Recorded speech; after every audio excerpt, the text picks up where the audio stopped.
आज हम लोग है ना अपना एक नया टॉपिक, नया चैप्टर है। मतलब ऐसे तो कवर करा दिया आपको, लेकिन एक बार उसको फिर से कवर करा रहे हैं। देखते हैं, वो इम्पोर्टेंट चैप्टर है एग्जाम में। उससे भी काफी सारे क्वेश्चंस आपसे पूछे जाएंगे, तो इसलिए उसको एक बार मैं भी कवर करा देता हूँ।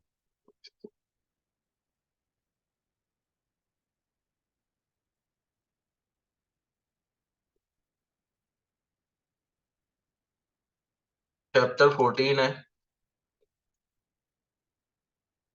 Policy procedure and procedure of डेब्ट रिकवरी। ठीक है ना। तो इस चैप्टर में क्या क्या है इसको देखते हैं हम। इसमें ऑब्जेक्टिव है चैप्टर का कि इस चैप्टर को पढ़ने के बाद आपको डेब्ट रिकवरी पॉलिसी कैसी होनी चाहिए उनके बारे में पता चलेगा। एक डेब्ट रिकवरी प्रोसेस क्या होता है वो वहाँ पे बताया गया है। नॉर्मल रिकवरी प्रोसीजर क्या होता है, और 10 कमांडमेंट्स हैं जो एक डीआरए को मानने हैं अपने काम में, कि उसको ये काम करते टाइम अपना इन चीजों को मानना है, तो उसके बारे में यहाँ बताया गया है। तो उनको देखते हैं कि क्या क्या है ये। सबसे पहले है कि डेब्ट रिकवरी पॉलिसी क्या है ना। यहाँ लिखा हुआ है कि डेब्ट collection policy of bank will generally based on the following principles. कि अगर कोई भी बैंक अपने डेब्ट कलेक्शन की पॉलिसी बनाता है, तो उसको अपनी पॉलिसी में कुछ सिद्धांतों का ध्यान रखने की जरूरत है, कुछ प्रिंसिपल्स का ध्यान रखने की जरूरत है, कि जब भी वो बनाए तो इनके बारे में जरूर ध्यान रखे। वो क्या है? तो पहला पॉइंट दिया हुआ है, dignity and respect to customers. कि जो हमारा कस्टमर है उसकी डिग्निटी और रिस्पेक्ट का आप ध्यान रखेंगे। सबसे पहले जरूरी है कि अगर आपका जो बोरोवर है उसके साथ आप रिस्पेक्ट के साथ पेश आए, उसके साथ सही ट्रीटमेंट करें, सही व्यवहार करें। ये हमारी कलेक्शन पॉलिसी का मेन प्रिंसिपल है।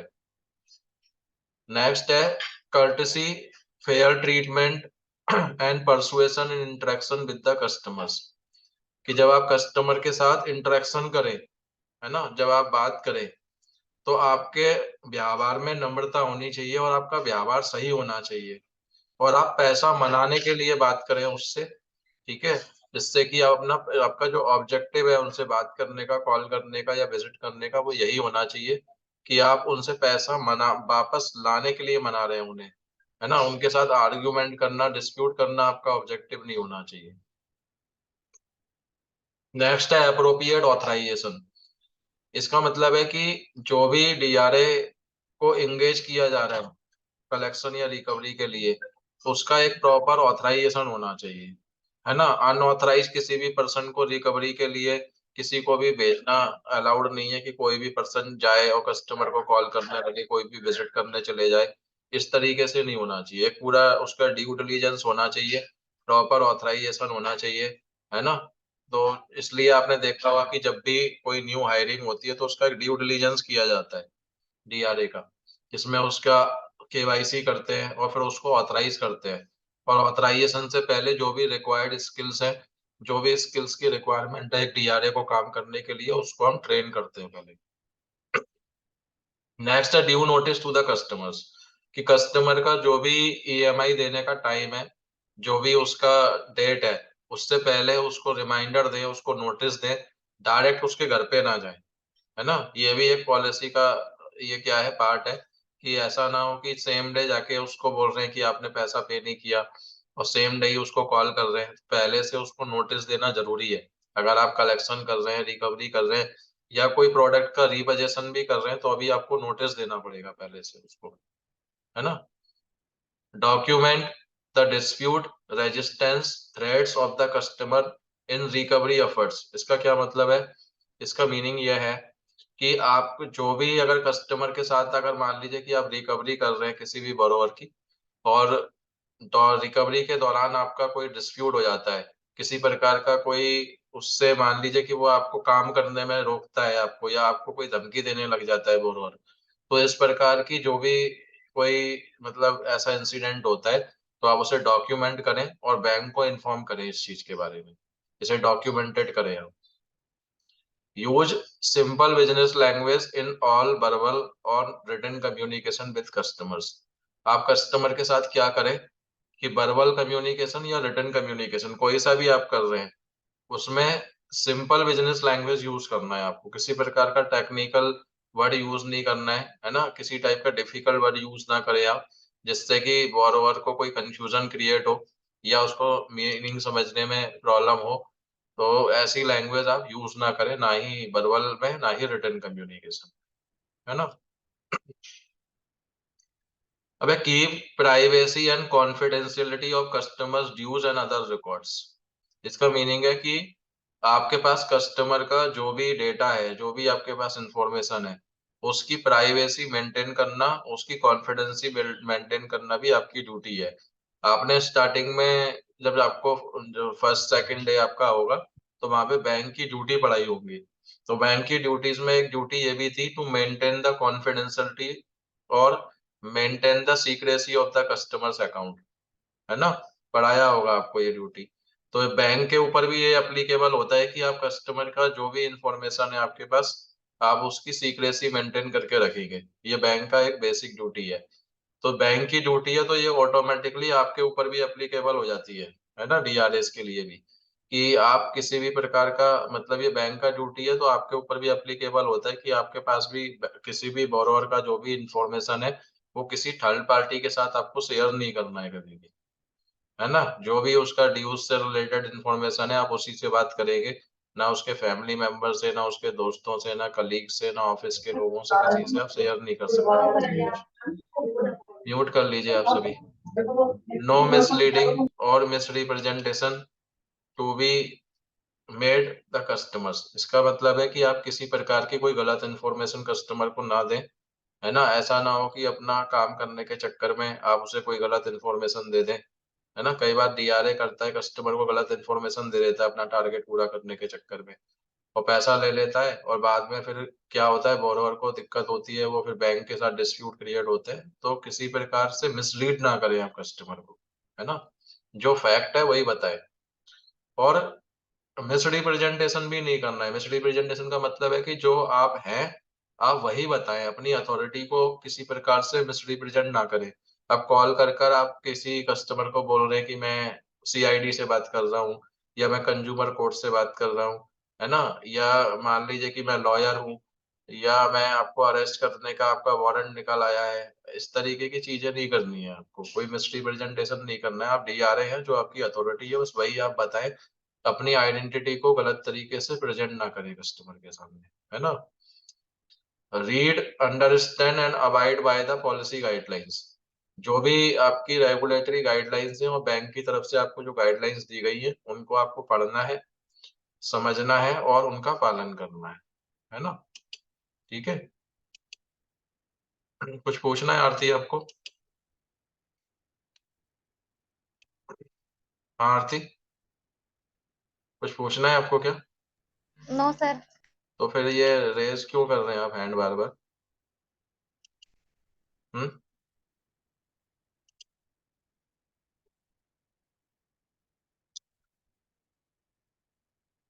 ये हमारी पॉलिसीज थी। तो कोई भी अगर बैंक का पॉलिसी बनाना हो, बैंक को अगर किसी प्रकार का पॉलिसी बनाना है कलेक्शन या रिकवरी का, तो उसे ये बेसिक प्रिंसिपल्स हैं, उनको ध्यान में रखते हुए उसको बनाना है ना। अपने, मतलब अपना ऐसा नहीं होना चाहिए कि अपना काम करने के लिए वो रेगुलेटरी गाइडलाइंस को अवॉइड कर दे, और जो बेसिक चीजें हैं कि कस्टमर के रिस्पेक्ट के बारे में ध्यान ना रखे, व्यवहार के बारे में ध्यान ना रखे। तो उससे क्या होगा कि एक बार को चलिए पैसा जैसे तैसे आ भी जाएगा, लेकिन रिलेशनशिप खराब हो जाएगी बहुत ज्यादा। और उससे क्या है कि अगर लीगल कॉम्प्लायंसेस भी ब्रेक होंगे, तो रेगुलेटरी बॉडीज उस पे कैंसिल, उसका लाइसेंस का इशू हो सकता है, डी लाइसेंस कर सकती है, कोर्ट केस हो सकता है, उसके ऊपर आरबीआई की पेनल्टी लग सकती है। तो बहुत सारे इश्यूज क्रिएट हो जाते हैं। तो इसलिए ये बताया गया है कि कोई भी बैंक है अगर अपनी रिकवरी पॉलिसीज बनाता है, तो उन पॉलिसीज को बनाते टाइम उसे इन प्रिंसिपल्स का ध्यान रखना बहुत जरूरी है, कि अपनी किसी भी प्रैक्टिसेस के अंदर वो गाइडलाइंस को वायलेट ना करे, है ना। उसके बियॉन्ड जाके काम ना करे वो कभी भी। अब हमारी डेब्ट रिकवरी है कि हम अपना डेब्ट रिकवरी किस किस तरीके से करते हैं।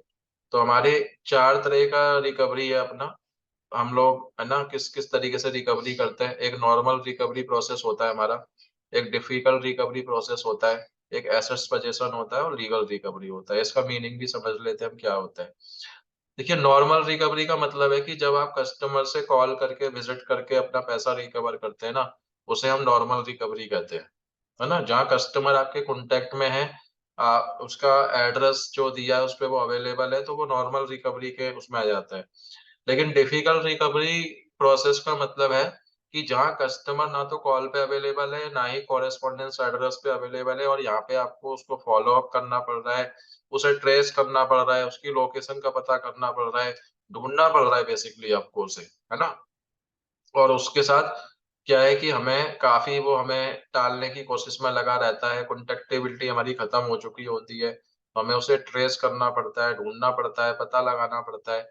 तो ऐसी जो रिकवरी होती है उसे हम डिफिकल्ट रिकवरी प्रोसेस कहते हैं। जो कल हम पढ़ रहे थे ना कि एक डिफिकल्ट कस्टमर को आप किस तरीके से हैंडल करेंगे, है ना? उन चीज़ों के बारे में कल बताया था आपको। नेक्स्ट है एसेट्स पोजीशन।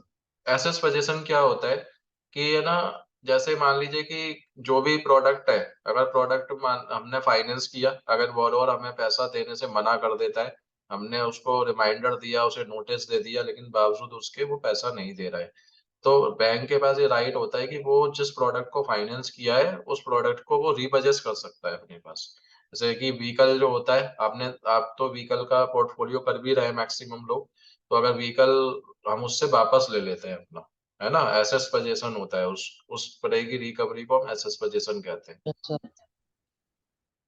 अब है लीगल रिकवरी। तो लीगल रिकवरी का मतलब क्या है कि जहाँ हमें कोर्ट के थ्रू या जो लीगल बॉडीज बनाई गई हैं, आपको बताया था कि सरफेसी एक्ट, आपको बताया सरफेसी एक्ट कैसे यूज करते हैं, बताया था ना लीगल रिकवरी प्रोसेस आपको। सरफेसी एक्ट के बारे में बताया होगा आपको, है ना? और लोक अदालत के बारे में आपको बताया था, डीआरटीज के बारे में बताया था। तो ये सभी क्या है, ये लीगल रिकवरी करने के तरीके हैं।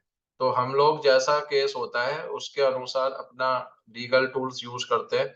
जी, अगर सरफेसी एक्ट पे अगर एप्लीकेबल होगा तो हम सरफेसी एक्ट यूज़ करेंगे, और नहीं तो बोरोवर और बैंक के बीच में अगर वो अपना लोक अदालत में जाके या डीआरटी में जाकर अपना लीगल रिकवरी का प्रोसेस करा सकते हैं। तो ये हमारे रिकवरी के प्रोसेस हैं। लेकिन हम जनरली जो सबसे ज़्यादा हमारा होता है वो पहले नॉर्मल रिकवरी ही होता है ना? बाकी चीज़ों पे हम बाद में जाते हैं। हम एकदम से किसी पे लीगल कार्रवाई नहीं करते हैं, ना ही एकदम से एसेट्स पोजीशन करते हैं। पहले हमारा होता है नॉर्मल रिकवरी ही होता है। तो नॉर्मल रिकवरी में क्या है? नॉर्मल रिकवरी के अंदर हम क्या करते हैं? सबसे पहला जो स्टेप है हमारा, वो होता है कॉल करना, नॉर्मल रिकवरी के अंदर, है ना? सबसे पहले क्या करते हैं हम? कॉल ही करते हैं हम रिकवरी के अंदर। ये हमारा पहला स्टेप होता है कॉल करना। सभी कैमरा ऑन कर लीजिए अपना। कैमरा ऑन करने में प्रॉब्लम क्या होती है आप लोगों को? मेरी समझ में नहीं आता। हुँ? कुछ प्रॉब्लम है? या हम लोग ज़्यादा भयानक दिखते हैं या आप लोग भयानक हैं, या तो कुछ दोनों में से कोई एक बात है। या यही यही हो सकता है ना? कि आप या तो खुद नहीं दिखाना चाहते या फिर हम लोग भयानक दिखते हैं आप लोगों को। कुछ ऐसा है क्या?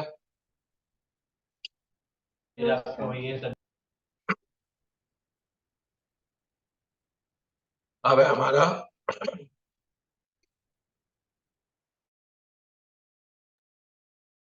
तो हमारा नॉर्मल रिकवरी में पहला स्टेप होता है कि कस्टमर को कॉल करना। लेकिन क्या है कि कस्टमर को कॉल करने से पहले कुछ कॉम्प्लायंसेस है उनका पूरा होना ज़रूरी है, कि और कुछ बातों का ध्यान रखना ज़रूरी है। अगर आप कस्टमर को कॉल कर रहे हैं तो सबसे पहले ज़रूरी है कि रिकवरी एजेंट को ऑथराइज़ किया हो बैंक ने, है ना? ऐसा नहीं कि किसी भी पर्सन को कॉल करने पे बैठा दिया, वो कॉल करने लगा। ऐसे नहीं कर सकता वो। उसको एज़ पर गाइडलाइंस पहले उसका ऑथराइज़ेशन होना चाहिए। जैसे कि आप हीरो फिनकॉर्प के लिए अगर कर रहे हैं, तो आपकी एजेंसी है जो कनेक्शंस, वो किसी को भी मतलब ऐसा नहीं कर सकती, किसी को भी बैठा दिया कॉल करने के लिए। गौरव नहीं है तो गौरव के भाई को बैठा दिया, है ना? गौरव को बोल दिया चलो तुम छुट्टी पे जा रहे हो 5 दिन की, तो अपने भाई को भेज दो, वो कॉल करता रहेगा। प्रीतम का मन नहीं लग रहा 2-3 दिन वो घूमने चला गया, तो प्रीतम ने किसी को और को भेज दिया अपने दोस्त को कि मेरी जगह जाके कॉल कर लेना। तो ऐसा नहीं कर सकते हम लोग, है ना? हमें जिस एजेंट का पहले प्रॉपर ऑथराइजेशन होना चाहिए। ऑथराइजेशन कौन करेगा? जो फाइनेंस हाउस जिसके लिए वो रिकवरी या कलेक्शन कर रहा है वो उसको ऑथराइज करेगा। और ऑथराइजेशन के लिए उसका प्रॉपर ड्यू डिलीजेंस किया जाता है, जिसमें हम उसका केवाईसी करते हैं। केवाईसी में उसकी पुलिस वेरिफिकेशन भी होती है ना। और डीआरए का ट्रेनिंग लेते हैं, उसका प्रोसेस ट्रेनिंग होता है, वो भी उसका होना चाहिए। और डीआरए सर्टिफिकेट भी मैंडेटरी हो गया है, तो वो भी उसका लेते हैं हम लोग, है ना। जब उसे ऑथराइजेशन मिल जाएगा, बैंक ने ऑथराइज कर दिया या एनबीएफसी ने ऑथराइज कर दिया जिसके लिए वो कलेक्शन या रिकवरी कर रहे हैं, तभी वो क्या होगा, कॉल करेगा, है ना। किस चीज के लिए कॉल करेगा? ड्यूज को कलेक्ट करने के लिए। और दूसरा वो बोल रहे हैं कि calls are made from the same number as advise by the bank to the customer. और उसी नंबर से कॉल करेंगे, उसी नंबर से आप कॉल करेंगे जो बैंक ने ऑथराइज किया है, जो एडवाइस किया है। ऐसा नहीं कि किसी भी नंबर से आप कॉल करना शुरू करते हैं, अपने पर्सनल नंबर से, अपने दोस्त के नंबर से। ऐसा नहीं कर सकते आप, है ना। जो नंबर एडवाइस किया गया है उसी से कॉल करेंगे आप लोग कई बार ऐसा करते हैं, वो आप करते हैं वो एक अलग बात है, वो गलत प्रैक्टिस जो कर रहा है कोई, वो अलग बात है। लेकिन ये बैंक की तरफ से या रेगुलेटरी गाइडलाइंस की तरफ से अलाउड नहीं होता ऐसा करना, है ना। The agent disclose his identity and authority at the first instance. देखिए ये बहुत जरूरी है कि जैसे ही आप कॉल करें कस्टमर को, तो सबसे पहले आप क्या करें, आपको अपनी आइडेंटिटी को बताना है। आप बिना आइडेंटिटी, अपनी आइडेंटिटी को हाइड नहीं कर सकते आप कस्टमर के सामने।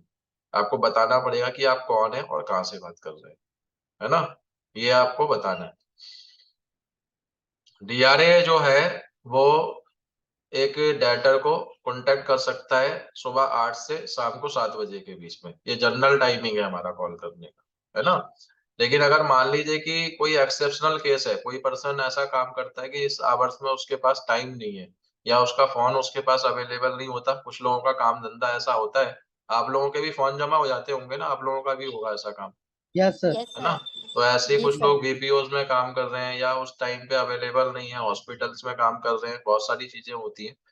तो उनका फोन उनके पास अवेलेबल नहीं है इन आवर्स में। तो कोई एक्सेप्शनल केस में हम 9 बजे तक कॉल कर सकते हैं किसी को। एक्सेप्शनल केस है, लेकिन ऐसा नहीं, कॉमन नहीं हर किसी को कर दे। अब मान लो प्रीतम ने किसी पे कनेक्शंस में काम कर रहा है और किसी और एजेंसी से भी बात कर ली कि चलो मुझे दे देना 50-60 लोन अकाउंट, मैं उनको अभी कॉल कर लूंगा। आप घर जाके सबको कॉल कर रहे हैं, पूछा गया बाद में कि भैया ये क्या किया, कुछ टाइम पे कॉल कर रहे हैं, ये एक्सेप्शनल है सबके सब। तो सबके सब तो एक्सेप्शनल नहीं होंगे, है ना। कोई फाइल में 2-4 एक्सेप्शनल हो सकते हैं, सारे तो नहीं होंगे। तो एक्सेप्शनल केस में आप 9 बजे तक कॉल कर सकते हैं। वैसे जनरल टाइमिंग आपका कॉल करने का 8 से 7 है, ठीक है। आरबीआई ने अलाउड किया हुआ है 8 से 7 बजे के बीच में कॉल करना आपको।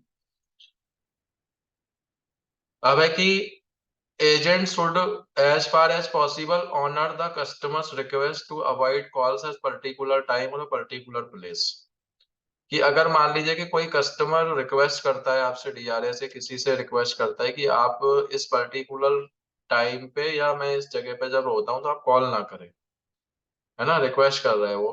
तो ऐसी रिक्वेस्ट को जहां तक पॉसिबल हो सके डीआरए को माननी है ना। उस रिक्वेस्ट को मान ले और उससे सही टाइम ले ले कि किस टाइम पे वो बात कर सकता है, वो टाइम उससे लेके कॉल कर ले। जहां तक पॉसिबल हो सके आप उस बात को मानने की कोशिश करें।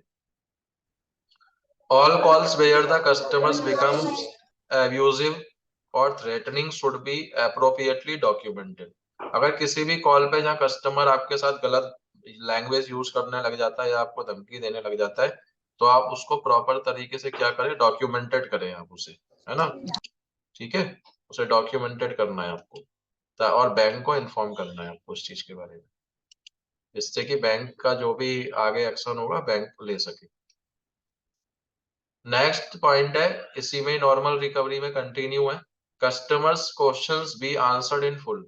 कस्टमर का जो भी क्वेश्चंस है उसका आंसर आप पूरा दें, बीच में ना छोड़ें उसे, है ना, अधूरा ना छोड़ें। अगर आपको लगता है कि आपके पास उसका उस टाइम आंसर नहीं है, तो आप पहले उसको, कस्टमर को दोबारा से कॉल बैक करने के लिए बोले कि आप उसका पता करके जानकारी बताएंगे उसे, और फिर दोबारा कॉल करके उसे बताएं। लेकिन ऐसा नहीं कि आपके पास आंसर नहीं है तो आपने कॉल काट दिया, है ना?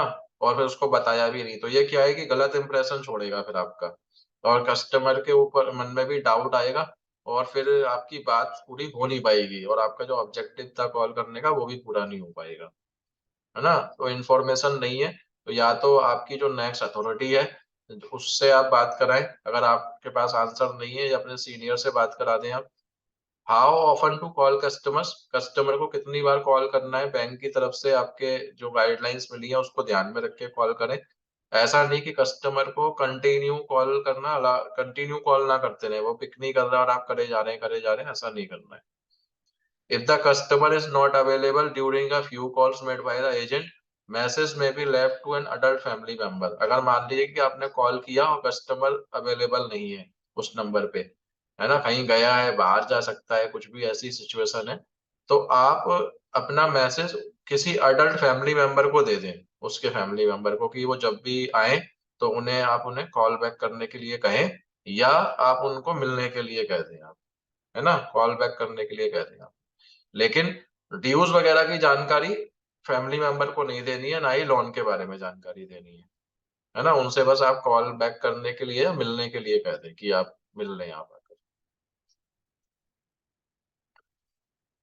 नेक्स्ट है विज़िट टू कस्टमर्स, यानी अब क्या है कि एक तो कॉल हो गया और दूसरा स्टेप होता है हमारा विज़िट करना। तो विज़िट हम कब करते हैं? विज़िट हम करते हैं कि इसमें कुछ कंडीशंस है विज़िट करने की। हम विज़िट ऐसा नहीं कि कभी भी मन में आया कस्टमर के घर चले गए, ऐसे नहीं जाएँगे हम कस्टमर के घर। तो विज़िट करने से पहले कुछ कंडीशंस का होना ज़रूरी है, तभी आप विज़िट कर सकते हैं कस्टमर के घर पे। तो वो क्या कंडीशंस हैं?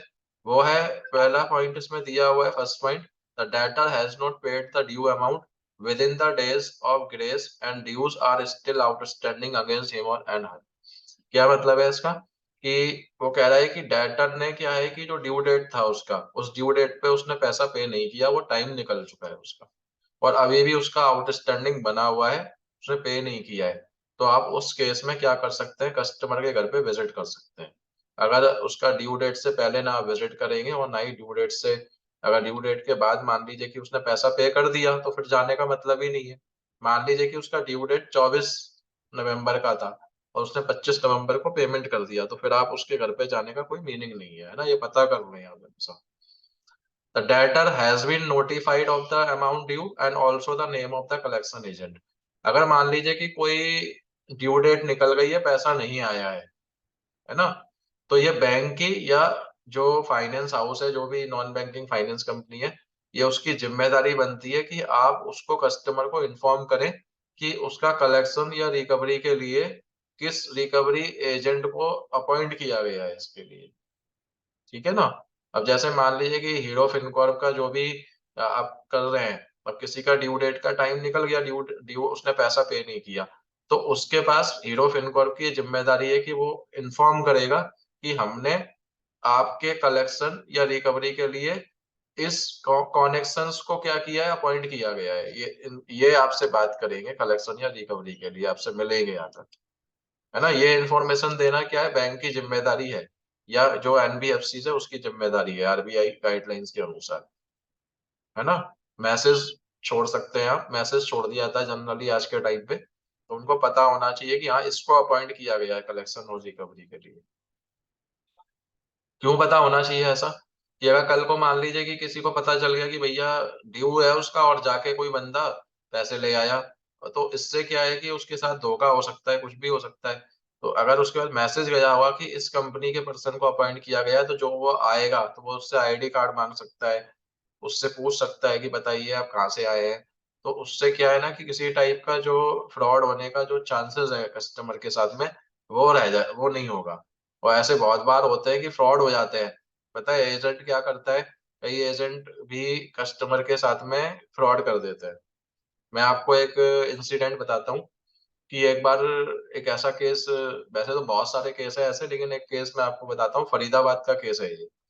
तो फरीदाबाद में पहले मैनुअल मैनुअल हुआ करता था। जैसे अब आप ऑनलाइन पेमेंट कर देते हैं ना, अब ऐप के थ्रू मैसेज चला जाता है कस्टमर के पास, या उसको रिसीट मिल जाती है उसी टाइम पे। तो पहले ऐसा नहीं था, पहले क्या होता था, मैनुअल बुक हुआ करती थी बैंक की। वो डीआरए जाता था, पैसे कलेक्ट करता था और मैनुअल स्लिप भर के उनको दे देता था। कि ये आपका पेमेंट का स्लिप है। तो ऐसे एक डीआरए ने क्या किया कि वो फरीदाबाद के काफी टाइम से पैसे कलेक्ट कर रहा था उस एरिया की। तो जब लगातार कोई एक डीआरए आता जाता रहता है तो कस्टमर भी उसको पहचान जाते हैं कि हर महीने ये आता है, तो कस्टमर भी डाउट नहीं करते इतना ज्यादा। तो उसने क्या किया, उसने डीआरए ने कि उसने ना उसको कुछ उसका दिमाग घूम गया। घूम इसलिए गया कि उसका है ना एक गर्लफ्रेंड बन गया बेचारे का। तो गर्लफ्रेंड बन गया तो खर्चे बहुत ज्यादा उसके बढ़ गए थे। अब खर्चे बढ़ गए थे तो अब गर्लफ्रेंड को इम्प्रेस करने के लिए होता क्या है ना, लड़का पागल हो जाता है। तो उसने खर्चे बढ़ा लिए, कभी उसको गिफ्ट दे रहा है, कहीं फोन दे रहा है, कहीं घूमने जा रहा है, डेट पर जा रहा है, तो इस तरीके से खर्चे बढ़ गए। तो उसने दिमाग चलाया कि मैं हर महीने तो जाता ही हूँ ये पैसे कलेक्ट करने। तो उसने किसी प्रिंटिंग प्रेस से मिलके हूबहू वैसी प्रिंट करा ली, रिसीट प्रिंट करा दी उसने बैंक की सारी। अब क्या हुआ कि वो कस्टमर को पैसे ले, किसी किसी कस्टमर के, सबके नहीं, बीच बीच में। अब मान लो किसी का 5,000 का ईएमआई है, उसे 100 कस्टमर का डेटा मिला हुआ है, 100 कस्टमर से लेना है, तो हर महीने किसी का 5 उड़ा दे, किसी का 10 उड़ा दे। धीरे धीरे उसकी हिम्मत बढ़ती चली गई, 4-5 महीने में लगभग उसने 2-2.5 लाख रुपए उड़ा दिए इस तरीके से कस्टमर के। अब कस्टमर के पास क्या है कि पैसा आ नहीं रहा, तो जो जेन्युइन जेन्युइन रिसीट होती थी वो तो अपडेट हो जाती थी। अब कस्टमर के पास बैंक का कॉल जाए कि आप पेमेंट क्यों नहीं कर रहे हैं, कस्टमर कह रहा है मैं तो हर महीने पेमेंट कर रहा हूँ। कि पेमेंट कर रहे हैं कि हाँ मेरे पास रिसीट भी है, अब वो रिसीट दिखा दे बैंकर को। अब बैंकर भी बड़ा परेशान कि ये हो क्या रहा है, कि जब रिसीट भी है कस्टमर के पास और पेमेंट भी वो बोल रहा है कि मैं पेमेंट भी कर रहा हूँ, तो ये हो क्यों रहा है ऐसा। कई महीने, 4-5 महीने ऐसे निकल गए। जब रिसीट बैंक में रिसीट आई तो बैंक भी परेशान कि ये रिसीट तो है इसके पास, लेकिन जब बहुत ज्यादा उसको बारीकी से देखा गया तो पता चला कि वो उसने प्रिंट करा रखी थी। समझ रहे हैं आप। और उस बीच में उसने कम से कम 2-2.5 लाख रुपए खर्च कर दिए डीआरए ने। तो ये जो आप देख रहे हैं ना, ये पहले मैनुअल हुआ करता था, ये इसलिए ये मैनुअल चीजें बंद की गई कि आज क्या है कि एट वंस उसको पेमेंट करते ही रिसीट मिल जाती है ना, ऐप के थ्रू। आज के टाइम पे ऐप होता है और उसको मैसेज तुरंत चला जाता है। तो ये क्या इसलिए ही है कि डीआरए कौन आ रहा है पैसा कलेक्ट करने के लिए, कौन रिकवरी करने के लिए आ रहा है, ड्यू डेट पे निकल गई है। तो बैंक को कहा गया है कि आप भैया कस्टमर को नोटिफाई करिए कि किसको आपने अपॉइंट किया है उसको कलेक्शन के लिए, जिससे कोई भी जाके पैसा न ले जाए उससे, है ना। तो ऐसे कई सारे मतलब चीजें सामने आने लगी।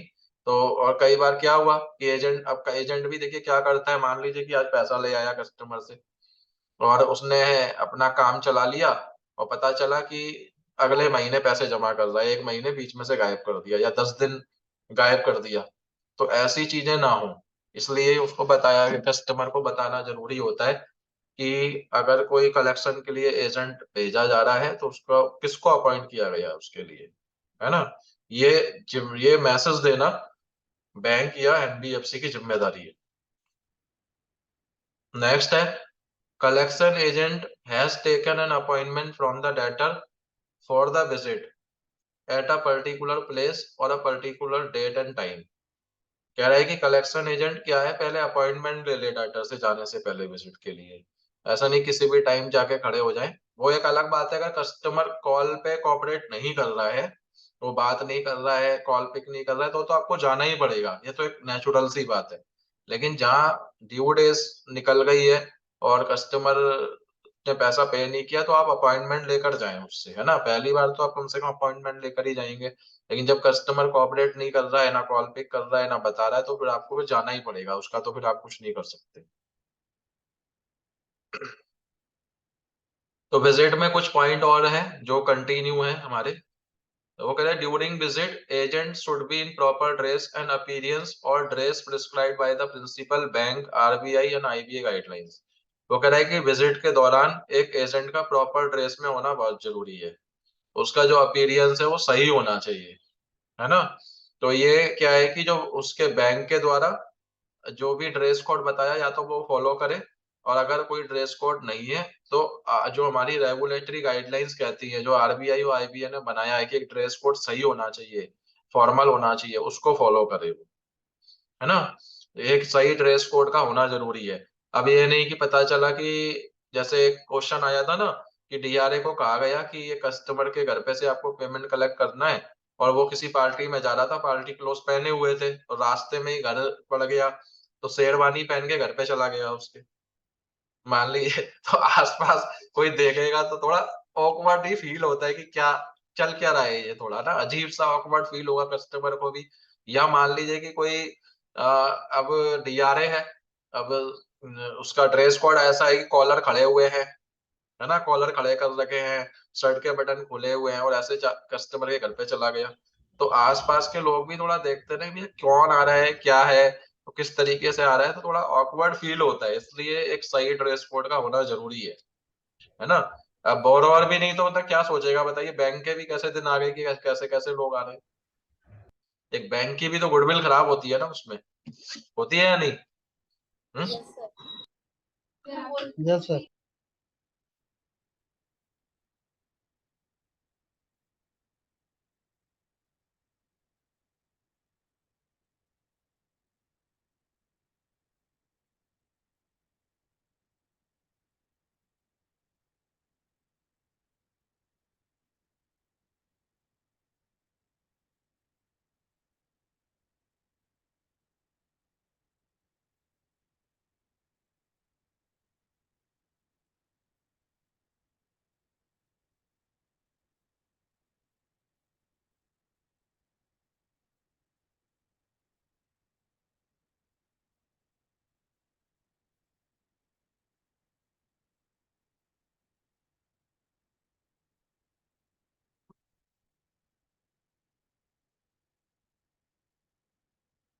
हाँ, अब है कि at the first instance, the agent should utter salutation words like good morning, evening, sir, ma'am, as the case may be or as per the custom of the bank.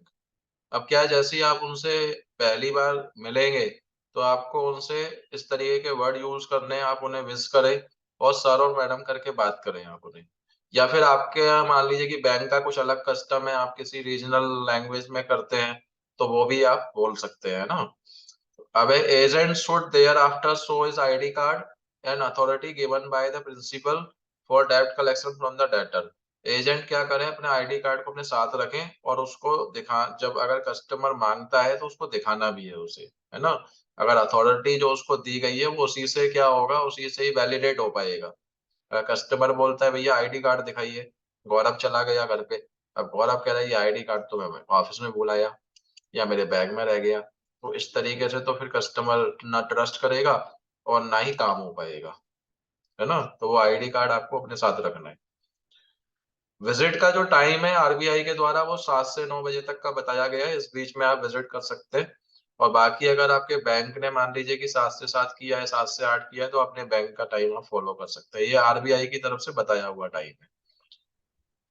लेकिन क्या है कि ये भी क्या है कि जनरल टाइम है। अगर मान लीजिए कि कोई एक्सेप्शनल केस है, कोई कस्टमर आपसे कहता है कि भैया मैं तो 10 बजे से पहले मिल नहीं सकता आपसे, आप 10 बजे आ जाइए।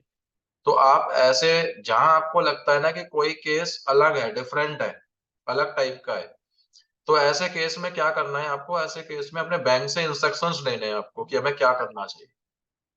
बैंक से इंस्ट्रक्शंस लें, तब आगे स्टेप करें आप कोई भी। ठीक है? अगर मान लीजिए कि कोई ऐसा कस्टमर है, जो आपको बोलता है कि भैया मैं तो आपसे 11 बजे मिल सकता हूँ, रात को आ जाइए आप, मेरे पास इससे पहले का टाइम नहीं है। और आपका केस भी बड़ा है, पेमेंट भी ज़्यादा है और कस्टमर देने के लिए इंटरेस्ट भी दिखा रहा है, तो ऐसे में आपको थोड़ा सोच समझ के काम करना पड़ेगा। बैंक से इंस्ट्रक्शंस लेने हैं, बैंक जैसा इंस्ट्रक्शंस दे, उन इंस्ट्रक्शंस को फॉलो करते हुए आप क्या करेंगे, फिर प्लान करेंगे। क्योंकि अगर मान लीजिए कोई फीमेल कस्टमर है, अब रात को 11 बजे बोले कि मेरे पास तो टाइम नहीं है भैया, 11 बजे ही आना पड़ेगा आपको। तो यहाँ डीआरए को बहुत सोच समझ के काम करना है। क्योंकि फीमेल कस्टमर है, कुछ भी कल को ब्लेम लगा दे, कोई उसका प्लानिंग हो, कुछ भी हो सकता है। आप बाद में वरना दिक्कत में आ जाएँगे। तो इसलिए कभी भी जहाँ कोई अलग केस हो ना, जो आपको लगता है कि थोड़ा अलग है, हमें समझ में नहीं आ रहा क्या करना चाहिए, तो हमेशा अपने बैंक से डिस्कस करें पहले। जैसा बैंक इंस्ट्रक्शंस दे, उस इंस्ट्रक्शंस को फॉलो करें। लेकिन यहाँ अपना कॉमन सेंस भी आपको यूज़ करना है कि बैंक जो इंस्ट्रक्शंस आपको बैंकर दे रहा है, वो सच में वैलिड है या नहीं, ये भी आपको देखना है। ये पता चला किसी बैंकर ने आपको मिसगाइड कर दिया और आपने बाद में बोला जी बैंक वाले ने बोला था हमें, तो है ना, तो फिर उसमें क्या होगा? हम्म, क्या होगा उसमें? दिक्कत हो जाएगी ना फिर तो। हम्म। उसमें तो हमारे लिए दिक्कत हो जाएगी हाँ, सर। Yes sir. आपको, आपने एक ड्यूटीज पढ़ा होगा तो ड्यूटी में भी ये बताया होगा कि आपको लॉफुल इंस्ट्रक्शंस फॉलो करने हैं ओनली। कोई भी आपको इंस्ट्रक्शंस दे, हर इंस्ट्रक्शंस फॉलो करने के लिए आप ऑब्लाइज्ड नहीं है। आप सिर्फ उसी इंस्ट्रक्शंस को फॉलो करने के लिए ऑब्लाइज्ड है जो कि लॉफुल है। ठीक है ना? Yes sir. अब है agent should respect privacy of the debtor, कि एजेंट को ये ध्यान रखना है कि जो डेटर की प्राइवेसी है उसका सम्मान करे वो। इसका मतलब है कि अगर वो घर पे जाता है, उसे दिख रहा है कि उसके कुछ कस्टमर, उसके, मान लीजिए आप उसकी शॉप पे चले गए, अब शॉप पे कुछ कस्टमर्स खड़े हैं, कुछ लोग खड़े हैं, तो उनके सामने ड्यूज के बारे में डिस्कस नहीं करना है। आप उसके घर गए, आपने देखा कि कुछ रिश्तेदार बैठे हुए हैं, तो उन्हीं के सामने डिस्कस नहीं करना है आपको, है ना। ये आपको उसकी रिस्पेक्ट करना है प्राइवेसी का। During the visit, due respect and courtesy should be shown to the customer and interaction should be civil, polite as per the principal's policy. Visit के दौरान आप कस्टमर के साथ रिस्पेक्ट और कर्टेसी के साथ क्या करें, अपना व्यवहार रखें। जो भी आप इंटरेक्शन कर रहे हैं वो सभ्य होना चाहिए और नम्र होना चाहिए, है ना। घर पे जाके शोर शराबा करना, उल्टा सीधा बोलना, इस तरह की चीजें डीआरएस को अलाउड नहीं है करना। नेक्स्ट पॉइंट है during interaction with the debtor, agent must not use threats और इंटिमिडेशन वर्बली और body language. Under no circumstances any physical violence be used in debt collection process. कह रहा है कि आप डेटर से इंटरेक्शन के दौरान कोई भी एजेंट जो है उसे ना तो धमकी देनी है, ना डराना है, ना धमकाना है किसी प्रकार से। और किसी भी परिस्थिति में आप फिजिकल वायलेंस नहीं कर सकते डेट कलेक्शन प्रोसेस के अंदर, है ना। कि कस्टमर ने गुस्सा किया और आपने गुस्से में आके उसमें चांटा लगा दिया या उसको मारने लगे। कई बार डीआरए कर देते हैं ऐसा, पेशेंस नहीं होता किसी के अंदर, तो देखिए प्रॉब्लम में आप फंस जाएंगे, वो कस्टमर नहीं फंसेगा। कस्टमर को उसका फायदा मिल जाएगा, पैसा तो वैसे भी नहीं आना है, आप उस तरीके से करके पैसा तो दे नहीं पाएंगे। आप प्रॉब्लम में जरूर आ जाएंगे लेकिन उस केस में। तो ऐसी सिचुएशन में थोड़ा देख के करना है। कई बार कस्टमर प्रोवोक करता है जानबूझकर कि आप उससे झगड़ा करें, उसका प्लान बना हुआ होता है और आपने कर दिया, तो आप ही प्रॉब्लम में आ जाएंगे, उसके लिए प्रॉब्लम नहीं होगा, आप फंस जाएंगे उसमें। Conversation with the debtor should be recorded as per the principal's policy regarding documentation, particularly when debtor dispute the dues and does not show proper conduct.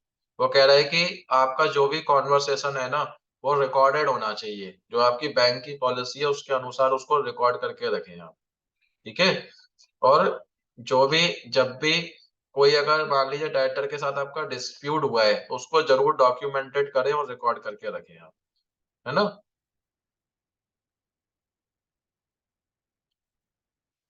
अब है हमारा, ये हमारी 10 कमांड है जो एक रिकवरी एजेंट को फॉलो करनी होती है ना। ये 10 कमांड है, तो वो कौन कौन सी है 10 कमांड, उनके बारे में यहाँ बताया गया है। तो वो 10 कमांड है कि ये आपको फॉलो करना है हर रिकवरी एजेंट को।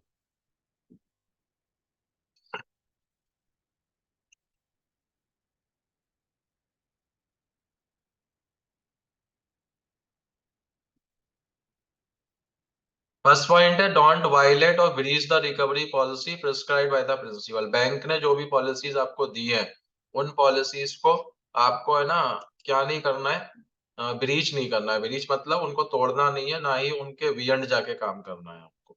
ठीक है। Don't exceed the authority given in the recovery arrangement. आप किसी भी रिकवरी का कोई भी काम है उसमें अपनी अथॉरिटी से ज्यादा आप कुछ नहीं करेंगे। अपने आप को किसी भी तरीके से आपको ज्यादा बताने की ना कोशिश करनी है और ना उससे ज्यादा करने की कुछ करना है आपको। ठीक है। Don't make a call to the debtor before 800 hours और आफ्टर 2100 आवर्स।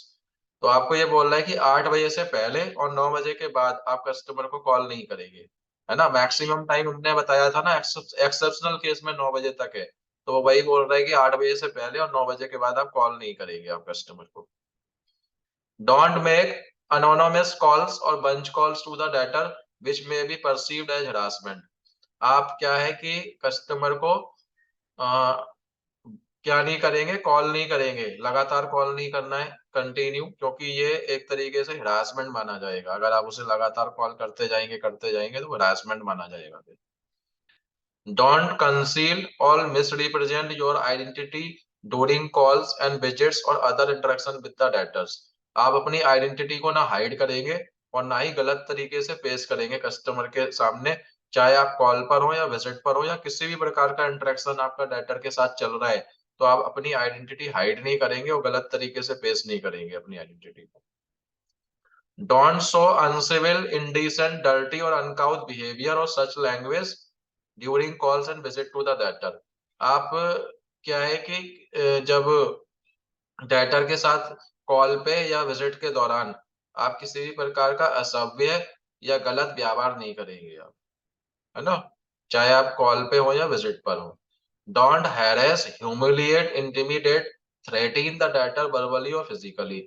आप किसी भी डेटर को ना तो बोलकर और ना ही फिजिकली हरास नहीं करेंगे, उसे नीचा नहीं दिखाएंगे और उसको डराएंगे धमकाएंगे नहीं आप, है ना। Don't intrude into the privacy of debtors family members friends and colleague. आप किसी भी डेटर की फैमिली मेंबर या उसके जो फ्रेंड्स कलीग है उनकी उनकी लाइफ में प्राइवेसी में एंटर नहीं करेंगे आप। अब कई बार डीआरए क्या करता है, डेटर डेटर पैसा नहीं दे रहा तो उसके फ्रेंड को कॉल कर देता है, उसके फ्रेंड को उल्टा सीधा बोलने लग जाता है, भैया उससे क्या मतलब है, उसको क्यों कॉल कर रहे हैं, कोई मीनिंगलेस बात है ये बिल्कुल ही, उसको कॉल करने का क्या मतलब है ना, कोई बेकार की बात है ना, और डिस्प्यूट बढ़ाने वाली बात है ये। लेकिन करते हैं डीआरए ऐसा कई बार। ऐसे ही कई बार क्या होता है कि मेरे पास कॉल आ जाते हैं, मुझसे लड़ने लग जाते हैं डीआरए बहुत बार, और मैं उन्हें बताता हूँ कि मेरा काम यही है, मैं आप लोगों को ही ट्रेनिंग देता हूँ, तब भी वो नहीं समझते, तब भी मुझे डराते हैं। मुझे बोलेंगे अरे, जैसे मान लो संजना है, अब संजना हमारे बैच में है, अब संजना ने हमारा नंबर सेव कर रखा होगा मोबाइल में, इन्होंने कोई लोन ले लिया, फोन बुक इन्होंने दे दी अपनी, शेयर कर दी। अब वो क्या है कि वो कॉल करेंगे सबको, मैं हमारे पास भी कॉल करेंगे, संजना ने लोन लिया है, आपने भी साथ में उसको लिया है, पैसा दीजिए। वही उल्टी सीधी बातें करते हैं, ना नॉलेज होती है उन्हें, ना उन्हें प्रोसेस पता होता है कि क्या बोल रहे हैं और किसको बोल रहे हैं, कुछ नहीं पता होता उन्हें। नए बच्चे होते हैं ना, उनको कॉल पे बैठा देते हैं बिना ट्रेनिंग के। तो ऐसी चीजें नहीं करनी है डीआरए को। Don't disclose the customers debts dues account information to unauthorise person. आपको क्या है कि जो किसी भी अनऑथराइज पर्सन को अगर वो कस्टमर की कोई इंफॉर्मेशन मांगता है तो आपको उसको साथ शेयर नहीं करनी है कभी भी, है ना। किसी भी थर्ड पार्टी को ना ही ड्यूज के बारे में बताना है, ना ही कोई अकाउंट की इंफॉर्मेशन देनी है आपको। Don't forget the debtor is a human being and deserves to be treated with fairness and courtesy despite the fact he she is a debtor for the time being. वो कह रहा है कि जो इस चीज को आप कभी ना भूलें कि डेटर भी एक ह्यूमन बीइंग है और उसके साथ सही ट्रीट करना आपके लिए जरूरी है। आप अच्छे तरीके से ट्रीट करें, और वो किस कुछ समय के लिए डेटर है, हमेशा के लिए तो नहीं होगा ना बैंक का, ऐसा तो है नहीं कि हमेशा रहेगा बैंक का डेटर, है ना। तो ये वाला चैप्टर मैंने आप लोगों को अभी कवर करा दिया है। ये बहुत ही इंपॉर्टेंट चैप्टर है, इससे भी आपको एग्जाम में काफी क्वेश्चंस पूछे जाएंगे, है ना। तो आप लोग इसको करें, अच्छे से पढ़ें आप।